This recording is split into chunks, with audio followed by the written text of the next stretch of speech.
Yeah. All right, all right, all right, all right. Good morning to you. Yeah, all right, all right, all right. So some of you, you watched wherever you're watching me from tonight. Welcome and welcome. It's an evening, and welcome to Pass It On. Welcome to Pass It On. And Pass It On is we are out here on Saturday. Every Saturday we are live, straight coming out to you. And I've got two screens here, so you might just be seeing me looking on this screen and looking on this screen. And it's because I want to get through all the screens that I've got so that I can be able to talk to you, right? So that I can be able to talk to you. So greetings to everybody. I'm trusting that you've been having a great week so far. As you know, every Saturday we are here. We are doing what is called Pass It On. What is Pass It On? I talk about anything and everything around real estate. And I choose a topic, and within that topic, I talk about it. And if you do have any form of questions, you can then ask the questions, and then we can, I can help you out in your journey. Why do I do Pass It On? It's because someone else passed on the information to me. It could have been one of my great teachers, the likes of Robert Kiyosaki, or it can be anyone else in a book that I read, or one of my great teachers that I like to hang out with, who is called Doing. Yes, Doing, Doing, or the other one that is called Taking Action. That one there, that great teacher who's called Taking Action is my amazing teacher. So as I learn, I kind of like come back and then I teach you guys. So good evening, wherever you're watching me from. If you're watching me from Insta, boom, how's it going? If you're watching me from Facebook, boom, how's it going? And if you're watching me from YouTube, boom, how's it going? Yeah, so we kind of like, I like this omnipresence thing. I like everywhere, be everywhere at the same time. Good, awesome stuff. So today we want to talk about evictions. Evictions, evictions, evictions. Why did I choose the conversation evictions today? Well, it's for obvious reasons. It's for obvious reasons. But what is the obvious reasons? If you are in business, you're going to be making some money, isn't it? So nobody talks about, hey, it is so cool, it's painful, enjoying the money. Nobody talks about it because there is very little lessons to learn when you're on the top. So that means that you're making the money. But there is more lessons to learn when you're at the bottom, which is that in real estate, it's quite a painful position to be in when your tenants are not paying you rent and you are now looking at mechanisms of getting to evict them, right? So what goes up should go down, right? So the going up of any business is you're making money. We talk about business here, real estate. So what's going up is you're making money, so that's making money, yes, but what's going down now is the people are not wanting to pay you rent, so then what? Hey, remember this is Pass It On. Specifically come to YouTube because it's easier at YouTube to share, so I've been told. So you can literally get the link that we've got and you can pass this on once it's happening or potentially after, and we can share this information so that it can be beneficial to everybody, right? Every information. You just need to spend the next 30 minutes hanging out with me. Okay, good. So whilst I am talking, I want to hear where you are watching me from. So, it is traditional for me to ask you where you are watching me from. Today, I am at the office. Yes, I am at M5 Property Addicts head office. Yeah. So I'm at the office and I haven't been home. So I'm writing my second book. And so I told my missus today, I'm like, dude, leave me alone. I'm going to be spending some time reading my book. And so today I'm writing my book. So I'm kind of like, I'm like 2% in. Yeah, I'm like 2% in my book. Yeah. So good. Let's see. All right. Let me see. Where are you watching us from? Hey, we got Mr. Obama on the. Someone is called Mr. Obama. Yeah. I hope this is some of the guys from Kenya. I think. Hey, Zaki, what's happening? Chuma, what's happening? Portia from Omonde, what's happening? Good to see you. Let me just go on to the guys that are in Insta. Hey, Governor, I see you there. What's happening, man? He's out in Pretoria. And Lenka is now asking me about mentorship. Right, we'll talk about that as we go along. But you can reach out to us on M5 Property Varsity, and we can help you out with some mentorship, man. That's good. Let me see all of the other people. Daba, good seeing you. Levi, Nikki, Tiffy J, Komi, Miss Lee. Yeah, Miss Lee, right? Mwende, Lifa, just so many of you. But anyways, Cape Town, Zeras, Mkukwini, did I pronounce that? Jamisa? Okay, good. I actually thought there was a place. That's okay, brother, I see you. Okay, good stuff. So, quite a lot of us who are logged on right now. But yeah, someone says Omonde, Oliver Hot Bush, I think it is. Mr. Jack, what's happening in Rustenburg? Okay, good stuff. So I'm kind of like seeing everyone. So I'm hoping that I did speak to you, and I mean, I did mention your name. But if I haven't, high five to you, high five to you. So let's have the discussion. Evictions. Yeah, it's a painful thing, eh? It's a painful thing to be doing evictions, and I almost want to speak about the reason why you're probably evicting, if you're evicting, or the reason that you're thinking of evicting, is potentially that your first process in terms of onboarding that tenant, it was broken. Okay, so if you're writing notes, just write this down as we go along. So the reason why why the people that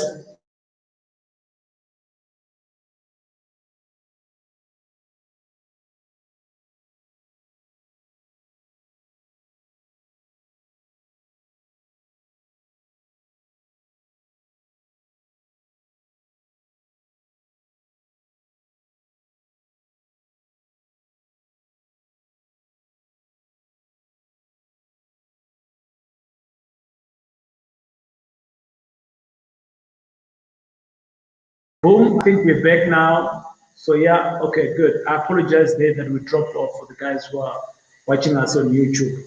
So let's talk about it. The reason why you are thinking about evicting, or the reason why the eviction is about to happen, and the reason why we are in the process of evicting the tenant, the first thing is that your onboarding process is broken. Okay, what do I mean by that? So here is the thing: when you are onboarding someone onto your property, whether this is a property, you've got back rooms, you've got a building, the process should be standard across board. You need to be making sure that this person that you're bringing in onto your property has been vetted correctly. What do I mean by that?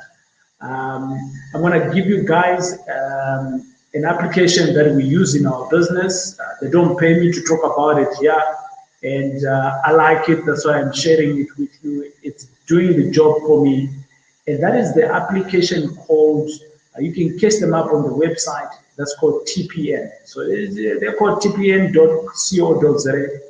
Jump onto their website, and whenever someone says to you they are wanting to come and stay by you, vet that person.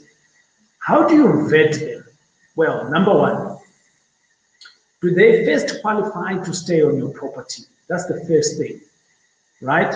So for instance, they are earning 15,000 and your rent is 10,000 rand. To me, that person can't afford to stay by me. They don't qualify.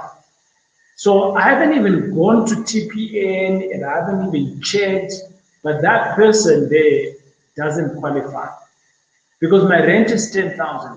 So you need to be using common sense around here in terms of if they're giving me 10,000 from my household, how are they going to go to work? How are they going to buy food? Petrol, they might have a car. So what are the odds that they still have enough money for them to be able to go to work? That's the thing here, right? So if you can answer for that, then you have solved problem number one. So the vetting process, that's 101 vetting.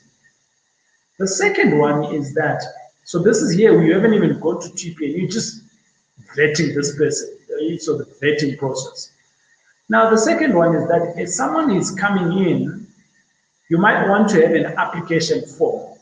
And within this application form, it's a form that they fill in to see whether they qualify to stay at your property. It's your property, so you can dictate kind of like whatever you want, right? But you must not be on the border of discriminating. So let's just assume this person on your application form, you sign, you ask them to say on your form, they're looking a place where it's got pets, for instance, and they put a snake for a pet, and you don't allow snakes. So for that reason, that person doesn't qualify to stay by you. It's plain and simple like that. So it's a no, right? So you haven't even wasted your money to go to TPN and check. Just by checking face value on those two things, you can already say to them, no. Does it make sense? Okay, good. So it makes sense. The second layer is that now you can go in to vet for what you can't see. To vet for what you can't see. What is that? You now go into the likes of, and by the way, remember this is pass it on. And as pass it on, the tradition is you can ask me anything. You can ask me anything, right? So if there is any question that you want to ask me, it might be related to the topic here of how much does it cost to evict. That's what we're talking about today. How much does it cost to evict, right? So as I go on like that, I will check the questions. So I've got one screen here and another one here. So I'll be checking for both of your questions as I go along. So let's come back to the topic. What is it that you cannot see as your vetting process? So remember the reason why you are wanting to vet, why we are talking about the vetting process is because we are talking about how can you make your system of vetting people not be broken. Okay? How do you make it bulletproof? How do you make it bulletproof? If you make it bulletproof, then you don't need to evict. Then it's going to cost you zero to evict, right?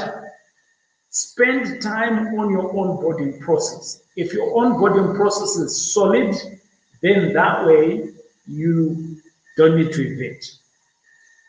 It's that simple. Okay, right. So what is it that you can't see? TPN then goes in to double check whether this person is a legitimate person. So this person might say, hey, I'm John Brown. So, okay, fine, you go and check for their ID. Is their ID legit? Ding! Yes, it is, right? Where they are working, they've said they work for SABC or SAB Miller. Let's talk about SAB Miller, right? The drinking company, right? The company that makes the booze. So let's assume that that's what they say they work. So what do? How do you vet to see that their 15,000 is really coming from SAB Miller? So you check, you ask for a payslip. Is the payslip saying that it's SAB Miller? Or maybe you can even go on and ask for their bank statement. And their bank statement, is it reflecting that it is SAB Miller? In many cases, especially where I have low tenants, or should I say lower LSM tenants, who They say they work for SAB Miller, right? That's what they write on the application paper. But then the payslip comes through with Muhammad Musa wholesalers. So I'm like, who's Muhammad wholesalers now? But you said you work for this. You see, because the person who went to forge the payslip and the person who did the application, see, that's how you catch these guys out. You gotta be clever, sharp on your documentation. Remember, this person is coming to stay on your property, so you want to check nicely, okay? I'm just giving you the worst case scenario of a tenant and a very good tenant, right? So I'm playing both sides here. On the other side, we then say, okay, great.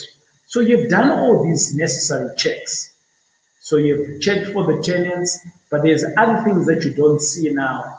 This is where now TPN will come in.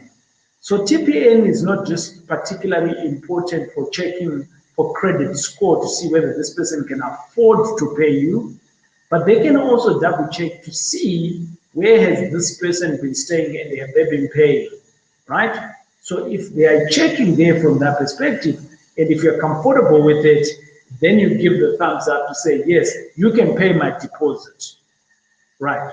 How much should be the deposit? The deposit would be 1 month's rent, no deposit at all, 2 months deposit. It's your property. You dictate the rules on your property.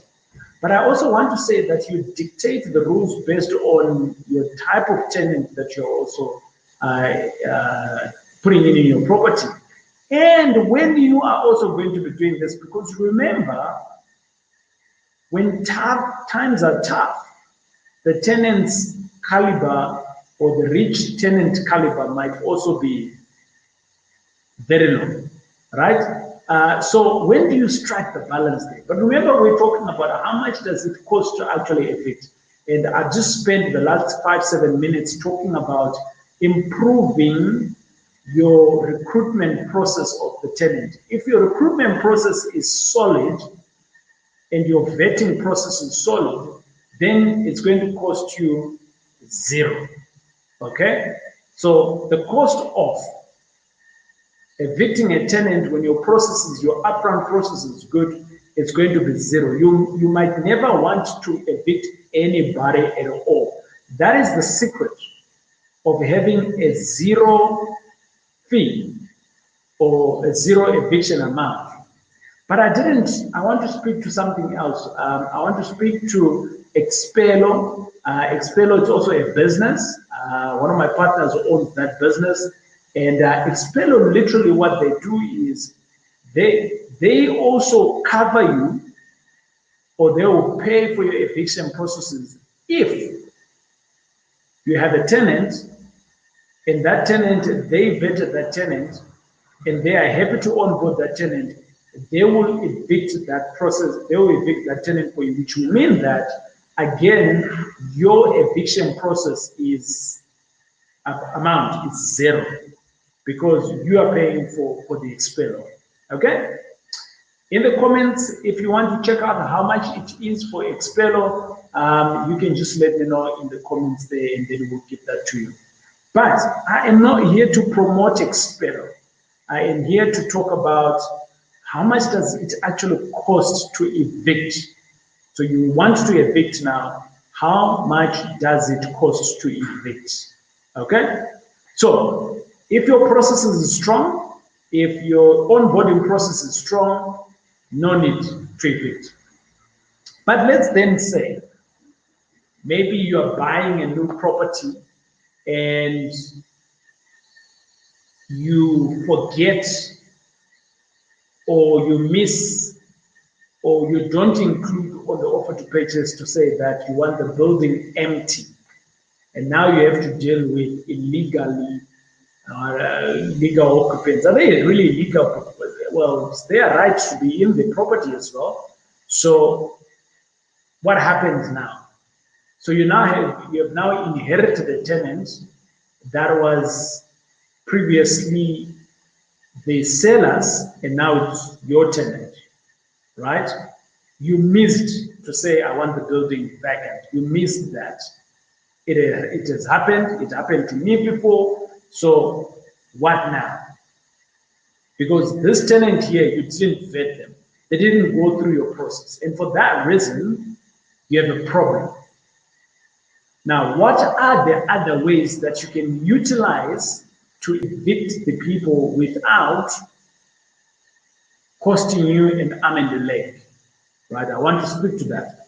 But whilst I am talking about this, I just want to check here, any questions, no questions so far from the guys that are out on the Facebook and YouTube, and the guys that were on Insta. I don't see any questions. Welcome, Coach, Johannesburg, Cape Town, Zeras. Okay, awesome stuff. Welcome to you guys. Okay, so let's talk about it now. So you now have this tenant in your property. It is what it is. You've bought the property now and you got this tenant. The previous landlord was saying these people pay good. They're up to date. But now you're finding out that it's not the case. Then what? What are some of the other tactics that I've utilized? That's what I want to share with you today. I am anti using lots of money to do evictions because evictions can be costly, right? I was speaking to Elize the other day. Elize, she's my legal attorney, and she says to me, TJ, evictions can be anything from 60 to 80,000 or even more if the tenant objects. Because you remember what you need to be counting here, it's not just the eviction process, but they're also utilizing your water, potentially your electricity, and you're not getting an income on your property. So it's not just the 50,000 that you're going to be paying into the attorney to evict these people, but your possibility of earning income is also gone because you can't put in a tenant onto that property. But anyway, you already know that, so I'm not going to speak about it because maybe that's your pain point. And by the way, if you are looking to evict right now, that's your problem. Let me know in the comments. Say, TJ, I am in an eviction process right now. Okay? Let me know, and then I'll see how I can help you. But I'm hoping that what I'm going to share with you now is going to be beneficial. Okay? It's going to be beneficial. So remember, every Saturday, we are here. This is called Pass It On. And Pass It On is basically me giving you some information that I am learning from my teacher. That teacher is called Take Action. And the other teacher is called Doing. And also my other teacher that's like Robert Kiyosaki and all of those guys.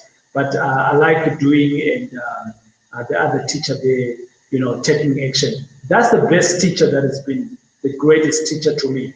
Because by doing, I've been able to learn more.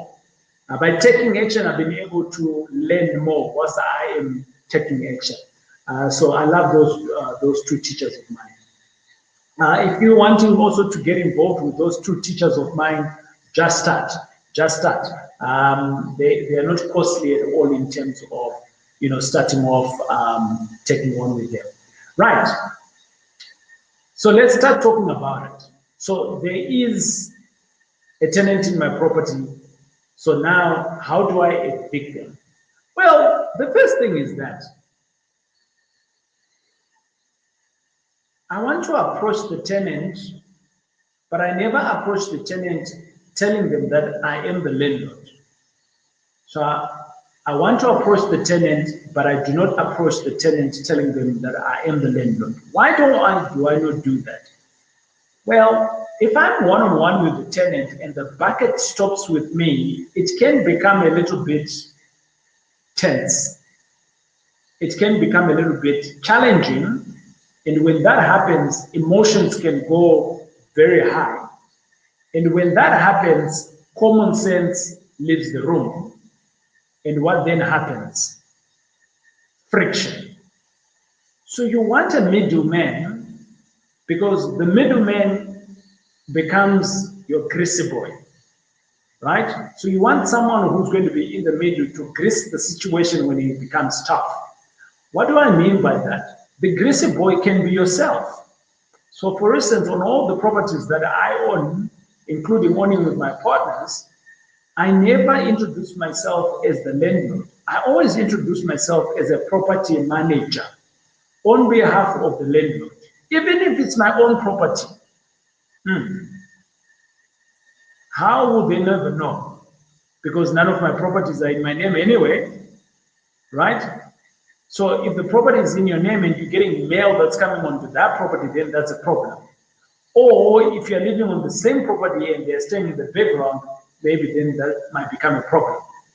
But the point that I'm trying to make here is that by introducing myself as the property manager, it means that I've got Big Brother to go and report to. And if the situation gets tough in terms of negotiations, I can cool myself down. Okay? I have the choice to cool myself down. And I'll say to them, I have to ask the Big Brother. I have to go and ask the landlord. Okay? And if you do that, you are helping yourself in the negotiations because the bucket doesn't stop with you. Yes, it does. In the actual fact, yes, it does, but they don't need to know that, right? And you can always push back by saying that the landlord said, even though you are the one who's saying that. So that's tip number one. Tip number two is that I will go to the same tenants now, and then I will not naturally start by asking them to leave and give them summons and threatening with lawyers. That is like the last thing that I ever do. I am a very conversational person, a very relationship person. So what I'm going to do, so they're not able to pay rent for whatever reason, whether it's month number 1 or 2. I don't prolong this. That's what I'm saying here, I don't prolong it. If they don't make a payment, and let's say this is the 31st, or maybe whatever date that you guys agreed that they need to be paying rent on, and I then go and then I ask them to say, look, you haven't paid rent, what's the problem? I engage the people. When you engage people, you'll understand what the problem is. Does that make sense? When you engage people, you understand what the problem is. When you understand the problem, it is very much easier to help them get out of your property. Okay? When you understand the problem, it is very much easy to get them out of your property. So what do I mean by that? So let's say they've just lost their job. Maybe that's what happened, right? They lost their job or whatever the case is. Now, if they've lost a job, the problem is not this month's rent. It's going to be next month's rent, the other month, the other month, the other month. So it's going to be like a couple of months.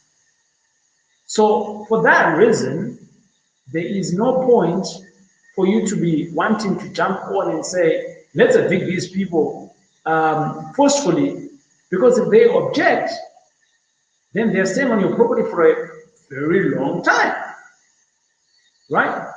So from that perspective, I already want to engage so that I can hear the real story now. If you understand the real story and the problem is actually, oh, I've lost a job, then maybe help them to get a job. Okay, maybe you cannot do that, that's okay too. Maybe offer them, maybe you've got another property and you know that property is less rent. So ask, have the conversation, so do you have savings? So suss out information that will help you to make a long-term decision, right? Once you're doing that, you might as well help them to be off your list or off your property, right? Because if you do that, you're getting rid of the problem.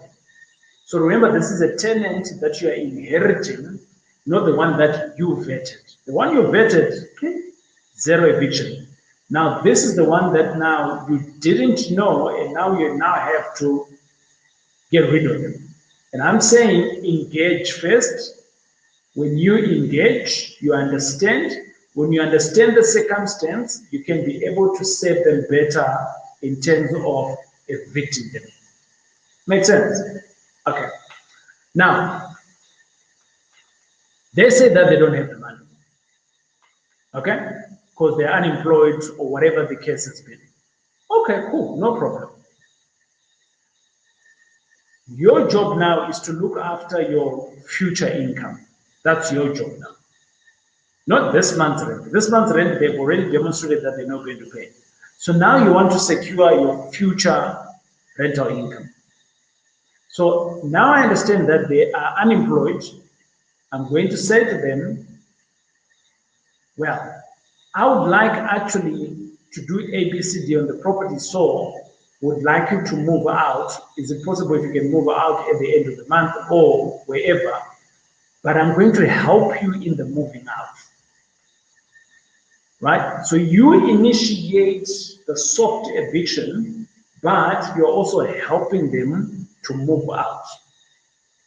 If you are to move out at the end of the month, wherever you are going, I can pay your rent. Yes, so I'm going to give you back your deposit, but I'm also going to pay you your rent wherever you're going. So let's assume the rent is 5,000, right? Let's assume the rent is 5,000. So by helping them moving into someone else's problem, into someone else's property, and then become someone else's problem, what you have just done, you have saved yourself, if we say the eviction is 60,000, you've just saved yourself 55,000. And you've just spent 5,000 on evicting this person by offering them to pay their next place of living and paying back their deposit. You are going to pay back the deposit anyway, so it's not a point of discussion here, right? Cool. Is this helpful? Right? So number one, address it very, very early on. Okay. Number two, jump in, understand what the challenges are. Number three, now start having the discussion of let me help you to get to the next place. What are some of the things that I've done in the past? So for some of you who might be knowing us for a while, Empire Property Addicts, if you go through to some of our YouTube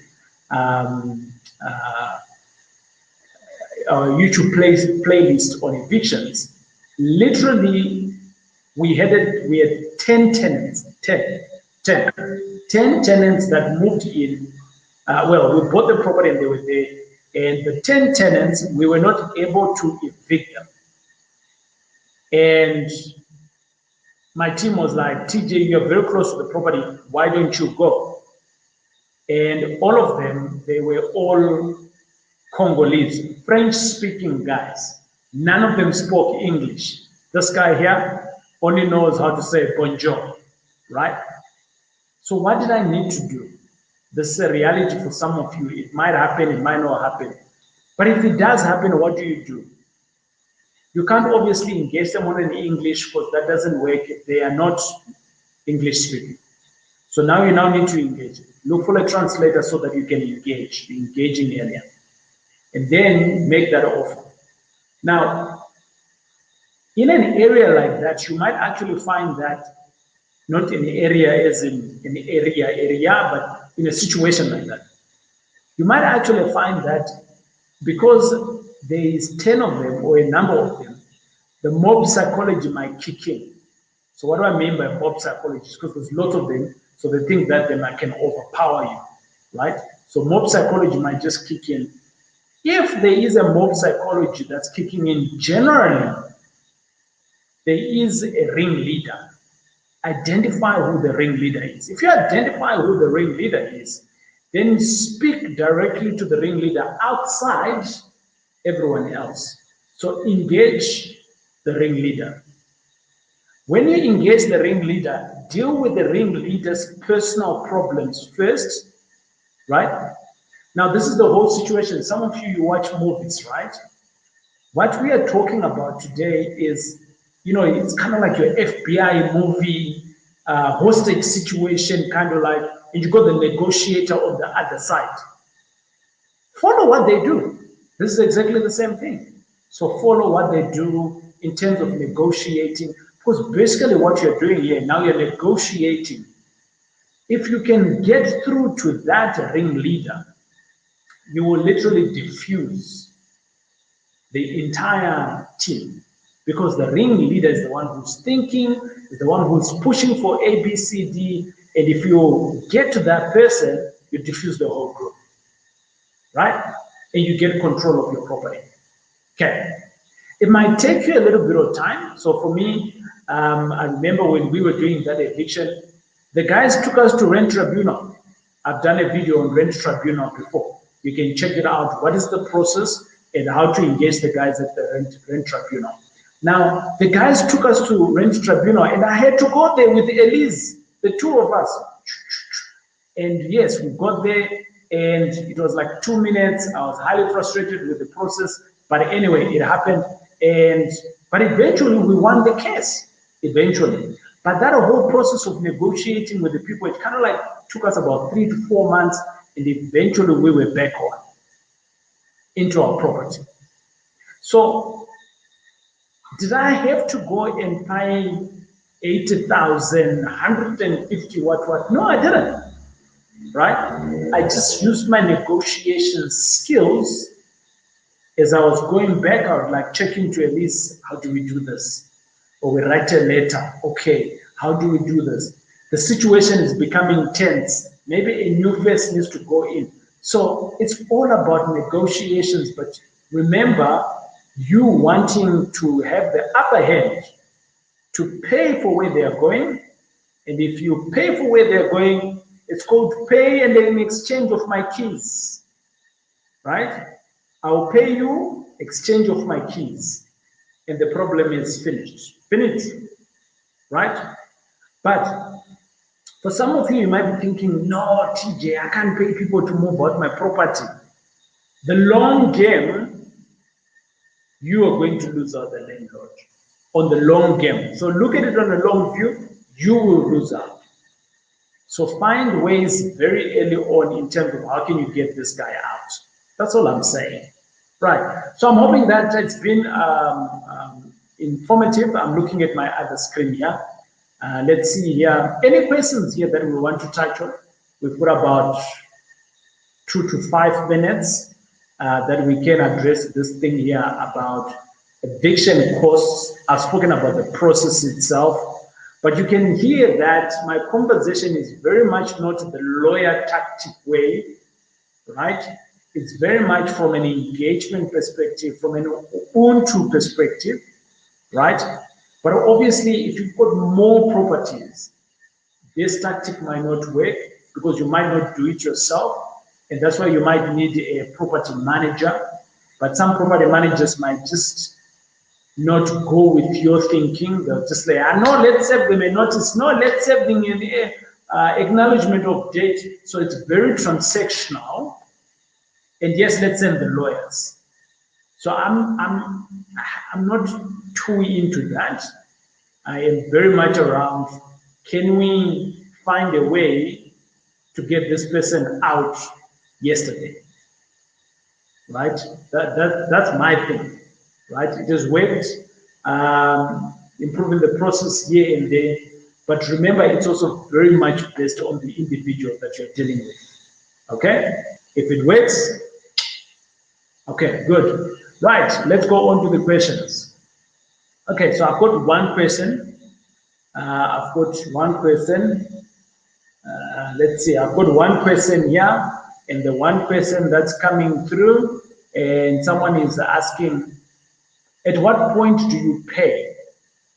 At what point do you pay? Okay, at the point when someone else has given me their money. No, sorry, hold on. So I can maybe say, I'm going to pay your deposit or your rent wherever you're going. So if they do that, the point of paying is when they've moved out, right? And I got my keys back. And what do? I change the locks, so I make sure that they're not coming back in. Right? I get my remotes and things like that. That's the first one. The second one is that literally I am at the door when they are moving out, and I'm like, there's the cash, give me my keys. They give me my keys, I lock, and I put my another set of keys or something like that, just to make sure that they don't come back. You know, these guys, they might come back as well. So that's relevant. Right. I'm just going to jump into our other question here. Will this work with an irate tenant? Ooh. Like, I don't, yeah, like this person is, well, I almost want to say here, they are not, the emotions are very high. How did it get there? Right? So if the emotions are very high now at that level, it basically means that we have lost each other a long time ago. So maybe not. Maybe you might need to soften it a little bit so that they can come down and so that you can have the conversation. Right? Remember, a conversation is a two-way. So you need to engage. If the other person is no longer engageable, all right, then it's not going to work. So it's a little bit of a two-way process here. Okay, awesome. Okay, someone is asking here, TJ, if you own more properties, this doesn't work. Yes, I mean, I did say that earlier on. And someone is saying, does this work for commercial as well? Okay, good. It looks like someone's got a shop here and they're asking, does it work? I think it works for anyone. It's just finding a solution. What I'm talking about here is engaging. Engage each other. You as the landlord and your tenant. That's all it is, right? So that's what it is, yeah. Okay, awesome. Let me go to Instagram and see whether there's any questions there. The guys on Instagram, they are nice and quiet.